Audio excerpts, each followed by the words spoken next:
തോട്ടിൽ ഒഴുക്കിൽപ്പെട്ട 2 വയസ്സുകാരിക്ക് പുതുജീവൻ സമ്മാനിച്ച വിദ്യാർത്ഥികളുടെ ധീരത. തോട്ടിലേക്ക് എടുത്തു ചാടി കുഞ്ഞിനെ പുറത്തെടുത്ത CPR നൽകിയാണ് അമൽ കൃഷ്ണയും നിർണവ് കൃഷ്ണയും ഫാത്തിമ റിൻഷയെ ജീവിതത്തിലേക്ക് തിരിച്ച് കൈപിടിച്ചത്. അമൽ കൃഷ്ണയ്ക്ക് സ്കൂളിൽ നിന്ന് ലഭിച്ച CPR പരിശീലനമാണ് കുഞ്ഞിനെ തക്ക സമയത്ത് ജീവിതത്തിലേക്ക് മടക്കിക്കൊണ്ടുവന്നത്. ഇക്കഴിഞ്ഞ 22-ന് സ്കൂൾ അവധിയുള്ള ദിവസം വീടിനടുത്തുള്ള തോട്ടിൽ കൂട്ടുകാർക്കൊപ്പം കുളിക്കുമ്പോഴാണ് സംഭവം. 7ാം ക്ലാസ്സുകാരന്റെ ധീരതയും 8ാം ക്ലാസ്സുകാരന്റെ വേഗത്തിലുള്ള പ്രതികരണവും ഫലപ്രാപ്തിയിലെത്തിയതോടെ 2 വയസ്സുകാരിക്ക് ജീവൻ തിരികെ കിട്ടി. ഇരുവരും സ്കൂളിലും നാട്ടിലും കുട്ടിത്താരങ്ങളാണ്. തോട്ടിൽ ഒഴുക്കിൽപ്പെട്ട വളാഞ്ചേരി വൈക്കത്തൂരിലെ ഫാത്തിമ റിൻഷ എന്ന 2 വയസ്സുകാരിയെയാണ് സഹോദരങ്ങളായ 7ാം ക്ലാസ്സുകാരനായ നിർണവ് കൃഷ്ണയും 8ാം ക്ലാസ്സുകാരനായ അമൽ കൃഷ്ണയും മരണക്കയത്തിൽ നിന്ന് തിരികെ ജീവിതത്തിലേക്ക് കൈപിടിച്ചത്.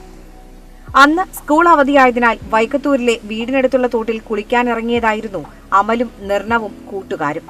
ഇതിനിടയിൽ കൂടെയുണ്ടായിരുന്ന 2 വയസ്സുകാരിയെ കാണാതായി. കുഞ്ഞ് എവിടെ പോയെന്നറിയാതെ ഉപ്പയും ഉമ്മയും പകച്ചു നിൽക്കുമ്പോൾ വെള്ളത്തിൽ വീണിട്ടുണ്ടാകുമെന്ന് മനസ്സിലാക്കി അമലും നിർണവും തോട്ടിലേക്ക് എടുത്തു ചാടി. ഇനി ബാക്കി അമലും നിർണവും പറയും. കുട്ടി വെള്ളത്തിൽ കളിക്കുന്നതിന്റെ ഇടയിൽ മണലിൽ കളിക്കായിരുന്നു. കുട്ടി വെള്ളം എടുക്കാൻ പോയപ്പോ കുട്ടിയുടെ കാലിന്റെ അടിയിൽ നിന്ന് മണലിൽ സ്ലിപ്പായിട്ട് കുട്ടി ഒലിച്ചു പോയിട്ടുണ്ടായി. അങ്ങനെ കുറച്ചു നേരം കഴിഞ്ഞപ്പോഴേക്കും കുട്ടിയുടെ ഉപ്പ വന്നിട്ട് പറഞ്ഞു കുട്ടീനെ കാണാനില്ല പറഞ്ഞു. അപ്പൊ ഞങ്ങളെല്ലാരും കൂടി എല്ലാ സ്ഥലത്തും തിരഞ്ഞു. അപ്പൊ കുട്ടീനെ കണ്ടില്ല. അപ്പൊ ഞങ്ങൾ രണ്ടാളും ഞങ്ങൾക്ക് ഉറപ്പായിരുന്നു കുട്ടി വെള്ളത്തിൽ പോയിട്ടുണ്ടാവും, അല്ലാതെ എവിടെ ഇല്ല, ഞങ്ങൾക്ക് ഉറപ്പായി. അപ്പൊ ഞങ്ങൾ രണ്ടാളും വേഗം തോട്ടിക്ക് ചാടി. അപ്പോൾ അങ്ങനെ കുറച്ച് നീന്തിയപ്പോഴേക്കും ഞാൻ കുട്ടീനെ കണ്ടു.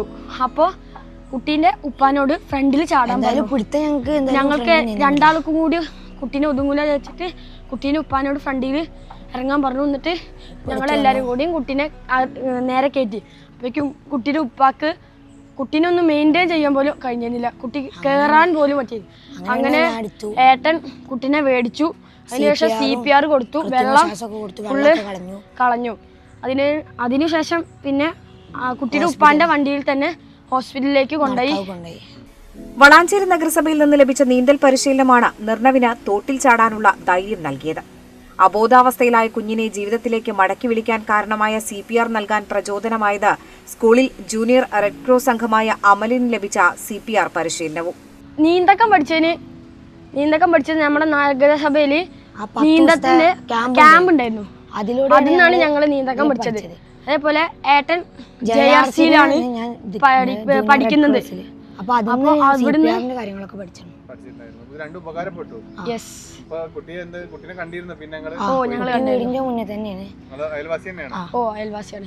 ചെർപ്പളശ്ശേരി തൂത തെക്കുമുറി നെച്ചിക്കോട്ടിൽ അനിൽ ഉമാ ദമ്പതികളുടെ മക്കളാണ് അമലും നിർണവും. വളാഞ്ചേരിക്കടുത്ത വൈക്കത്തൂരിലെ അമ്മ വീട്ടിൽ താമസിച്ച എടരിക്കോട് PKMM ഹയർ സെക്കൻഡറി സ്കൂളിലാണ് അമൽ കൃഷ്ണ പഠിക്കുന്നത്. മുതിർന്നവർ പോലും പകച്ചുനിന്ന സമയത്ത് കുഞ്ഞിനെ ജീവിതത്തിലേക്ക് കൈപിടിച്ച സഹോദരങ്ങളെ അഭിനന്ദനങ്ങൾ കൊണ്ട് മൂടുകയാണ് നാട്. കേരള വിഷൻ, വളാഞ്ചേരി.